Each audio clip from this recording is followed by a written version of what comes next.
পিতরি আইন অফিস বিদেশি নাগরিকদের বিশেষ সুরক্ষা প্রোটেকশন স্পেশাল থেকে কর্মসংস্থানের কারণে বসবাসের অনুমতিতে রূপান্তরের প্রক্রিয়ায় সহায়তা করে।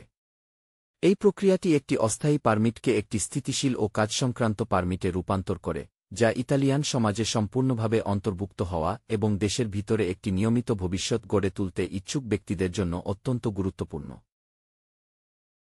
অ্যাডভোকেট ইয়াকোপো মারিয়া পিতরি, যার অফিস স্টাজিওনে তেরমিনি থেকে কয়েক কদম দূরে ভিয়া জিওভান্নি আমেন্দোলা ৯-৫ নম্বরে অবস্থিত, পুরো প্রক্রিয়াটি ব্যক্তিগতভাবে পরিচালনা করেন।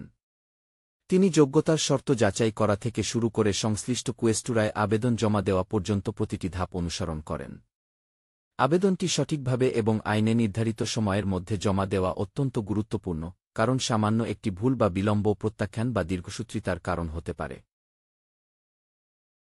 পিতরি আইন অফিস পরবর্তী পর্যায়েও সম্পূর্ণ সহায়তা প্রদান করে, যেমন আনাগ্রাফে নিবন্ধন, নিয়োগকর্তার সঙ্গে সম্পর্ক ব্যবস্থাপনা এবং ভবিষ্যতে পারমিট নবায়ন। দক্ষতা, নির্ভুলতা এবং দ্রুততা, এই গুণগুলো পিতরি আইন অফিসকে ইতালিতে নিজের কর্মসংক্রান্ত অবস্থান নিয়মিত করতে ইচ্ছুকদের জন্য একটি নির্ভরযোগ্য কেন্দ্রবিন্দুতে পরিণত করেছে।